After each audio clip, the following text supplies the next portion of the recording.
बिस्मिल्लाहिर्रहमानिर्रहीम। अस्सलामुअलैकुम।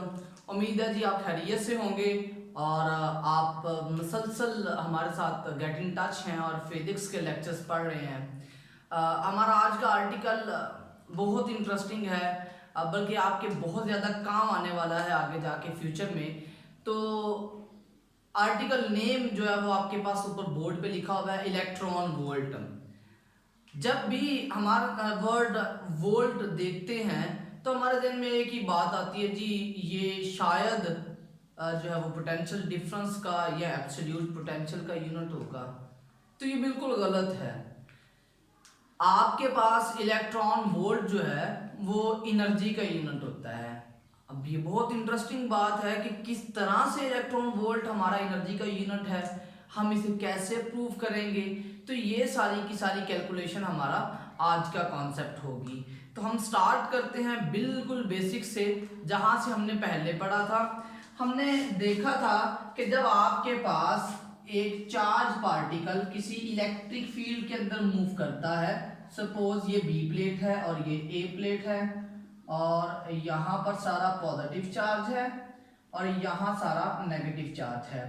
आपने कहा था कि यहाँ पर क्यू नॉट एक चार्ज लेते हैं जिस पे पॉजिटिव चार्ज है, और इस पर जो फोर्स लग रही है इस वक्त वो फोर्स है E times of Q not. और वो फोर्स कौन लगा रहा है? वो फोर्स लगा रहा है आपका इलेक्ट्रिक फील्ड। अब ऑब्वियसली यहाँ पर कुछ पोटेंशियल है, इलेक्ट्रिक इंटेंसिटी है, आपका चार्ज यहाँ पर मूव करेगा। जब ये चार्ज मूव करेगा it will gain some amount of energy. तो हम कहते हैं कि जब आपका चार्ज जो है वो मूव करेगा तो वो चार्ज इस वक्त किस डायरेक्शन में मूव करेगा? It will move in the direction of field. तो जब वो in the direction of field move करेगा, इसमें जो एनर्जी आएगी आप उसे डेल्टा यू लिखते हैं। It will be equal to the, तो आपके पास आ जाती है Q इंटू डेल्टा V। ये बिल्कुल वही डेफिनेशन है वर्क डन की in form of electric potential. आपने कहा था work done in bringing a unit positive charge, work done in bringing a unit positive charge. जब यही टर्म आपके पास दूसरी तरफ जाके डिवाइड होगी तो पोटेंशियल डिफरेंस की डेफिनेशन बनेगी, जो कि आपने पहले ऑलरेडी पढ़ ली हुई है। तो जी स्टूडेंट, इसमें यहाँ पर वो ये बात करता है क्योंकि ये जो पार्टिकल है ये फील्ड की डायरेक्शन में जा रहा है, तो ये जो पोटेंशियल एनर्जी होगी ये इस वक्त इसकी काइनेटिक एनर्जी में चेंज लेके आएगी। मतलब कहने का ये हुआ कि चार्ज पार्टिकल क्या करेगा? स्पीडीली मूव करेगा। जब भी कोई चार्ज पार्टिकल स्पीडीली मूव करता है तो वो क्या करता है? वो काइनेटिक एनर्जी गेन करता है, क्योंकि काइनेटिक एनर्जी जो होती है वो स्पीड पे डिपेंड करती है। mass and 1/2 is a constant parameter for a particular experiment। अच्छा जी, इसमें आगे चलें तो आपके पास ये जो टर्म है delta kinetic energy, it will be equal to the Q delta V। यहां तक हमने एक बात देखी है, और वो बात ये है कि अगर आप किसी पोटेंशियल डिफरेंस के अंदर एक पॉजिटिव चार्ज को मूव करवाएंगे तो वो कुछ एनर्जी गेन करेगी। एक बात हमारे जहन में आ गई कि यहाँ पर एनर्जी होगी और एनर्जी इलेक्ट्रॉन वोल्ट की टर्म्स में आ सकती है। तो हमारे जहन में जो पहला क्वेश्चन था कि इलेक्ट्रॉन वोल्ट एनर्जी का किस तरह से यूनिट हो सकता है, वो हमने यहाँ पर एक खुद को प्रूव कर लिया है। अगली बात करते हैं जी। अगली बात आपके पास आ जाती है, वो ये कहता है कि if Q is equal to the electron, अगर आपके पास जो चार्ज है वो चार्ज एक इलेक्ट्रॉन के चार्ज के बराबर आ जाए और आप उस चार्ज को मूव करवाते हैं 1 वोल्ट के पोटेंशियल डिफरेंस में।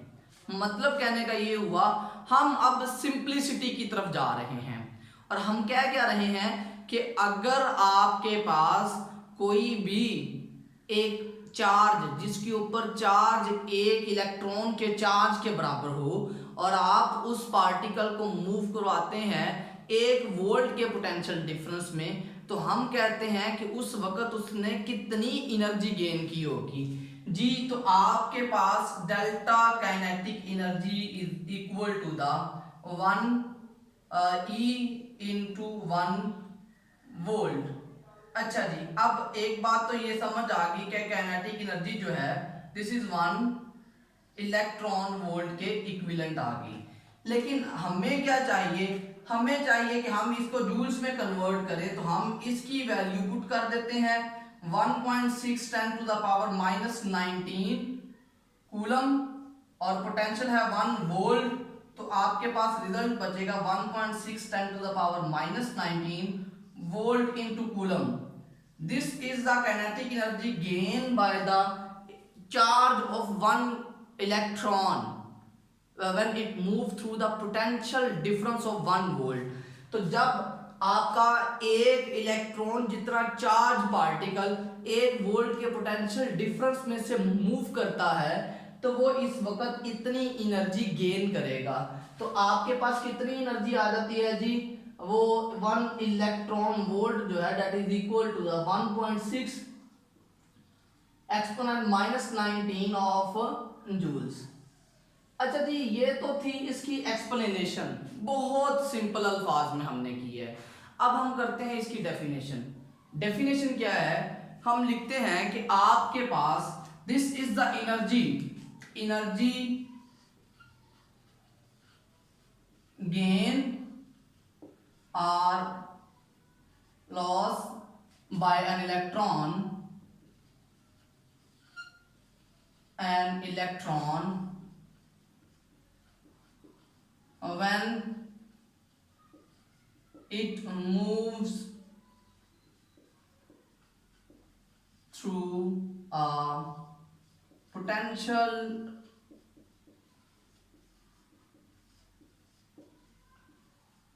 difference of 1 volt। देखिए जी, हमने स्टार्टिंग में कहा था कि आपका चार्ज एक इलेक्ट्रॉन का चार्ज है। तो बजाय इसके कि हम बार बार एक बात कहें कि the charge is equal to the charge on electron, तो व्हाई नॉट कि हम इलेक्ट्रॉन ही बोल दें उसको, क्योंकि इलेक्ट्रॉन को आप इंडिविजुअली तौर पे हासिल भी कर सकते हैं और उसको पोटेंशियल डिफरेंस के अंदर मूव भी करवा सकते हैं। तो मैंने लिखा है एनर्जी गेन और लॉस। एनर्जी इलेक्ट्रॉन गेन करे या लॉस करे by an electron when it moves, जब वो मूव करता है through the potential difference of 1 volt. अच्छा जी, यहाँ पर देखें इलेक्ट्रॉन, अगर ये पोटेंशियल डिफरेंस 1 वोल्ट का है, इलेक्ट्रॉन जब मूव करेगा उसके मूव करने पे क्या होगा, वो एनर्जी गेन करेगा। कौन सी एनर्जी गेन करता है, काइनेटिक एनर्जी। अच्छा, अगर इसी इलेक्ट्रॉन को मैं मूव करवाता हूँ to the potential difference against the field, तो वो क्या करेगा, इलेक्ट्रिक पोटेंशियल एनर्जी गेन करेगा। ये तो हमारा आज का आर्टिकल था, लेकिन इस आर्टिकल का हमें फायदा कहाँ पर होने वाला है स्टूडेंट। हमारे यहाँ रूटीन लाइफ में इलेक्ट्रॉन वोल्ट को एनर्जी का यूनिट इस्तेमाल नहीं किया जाता। जब भी आप एटॉमिक ट्रांजिशंस करेंगे, आप इलेक्ट्रॉन्स जो है वो शेल्स के अंदर मूव करवाएंगे, उस वक्त आपके इलेक्ट्रॉन्स जो एनर्जी गेन करते हैं या एनर्जी लॉस करते हैं, that is always calculated in terms of electron volt. तो इलेक्ट्रॉन वोल्ट में ही एनर्जी को मेजर किया जाता है whenever you are going to discuss the physics at atomic level. तो एटॉमिक लेवल की फिजिक्स में हम जब भी इलेक्ट्रॉन्स को स्टडी करने वाले हैं, हम इसको हमेशा in terms of joules electron volts जो है वो मेजर करेंगे। आर्टिकल में एक एग्जांपल के तौर पे मैं चीज़ें ऐड कर रहा हूँ, एक न्यूमेरिकल समझ लें। हम कहते हैं जी ये तो एक इलेक्ट्रॉन था, अगर आपके पास पोटेंशियल डिफरेंस भी इतना ना हो तो फिर क्या करेंगे। कहता है जी आपके पास एक चार्ज है और उस वक्त उस पर जो चार्ज है वो 5 इलेक्ट्रॉन्स के चार्ज के बराबर है। कोई एक एटॉमिक स्पीशी है और उस एटॉमिक स्पीशी पे जो चार्ज है वो आपके पास 5 इलेक्ट्रॉन्स के चार्ज के इक्विवेलेंट है, और वो जो चार्ज है वो मूव करता है 10 वोल्ट के पोटेंशियल में से। ठीक है, आपको दो बातें बता दी गई हैं। पहली बात तो ये है कि जब आपके पास 5 कूलम का चार्ज है वो मूव करता है 10 वोल्ट के पोटेंशियल से, बताएं उसने कितनी एनर्जी लॉस की है या कितनी एनर्जी एक्वायर की है। This depends on the direction of field. हम फील्ड की डायरेक्शन पे डिपेंड करवा देते हैं कि एनर्जी गेन करता है या एनर्जी लॉस करता है। तो हम एनर्जी देखते हैं वेदर इट इज लॉस्ट और गेन। तो जी स्टूडेंट, अगर आप इसकी एनर्जी की बात करते हैं, it will be equal to the Q delta V। तो आपके पास Q कितना है 5 टाइम्स ऑफ E और पोटेंशियल कितना है 10 वोल्ट। तो आपके पास रिजल्ट आ जाएगा 50 इलेक्ट्रॉन वोल्ट।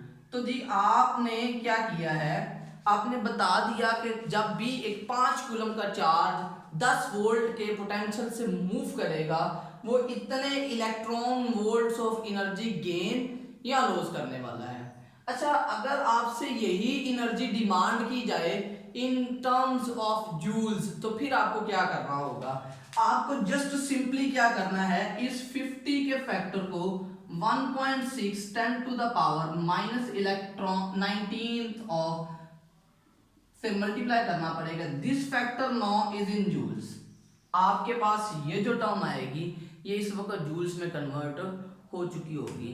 तो I think so this is the article which will be very helpful for you just to calculate the energies for the atomic states of the atom। और चूंकि हमने आगे जाके इसके बारे में डिस्कस करना है, तो वेरी बेसिक्स पे जो है वो आपको इंफॉर्मेशन उसके बारे में बता दी गई है। अपना बहुत ज़्यादा ख्याल रखिएगा, और कोई भी क्वेश्चन हो, कोई भी प्रॉब्लम हो, कोई भी क्वेरी हो, I am here to listen all. तो आप लोग अपने जो राय का इजहार है वो ज़रूर कमेंट में करें। मुझसे व्हाट्सएप पे कुछ लोग मेरे स्टूडेंट्स ऐड हैं, वो वहाँ पर भी मुझे अपनी इंफॉर्मेशन या अपने क्वेरीज़ के बारे में बता सकते हैं।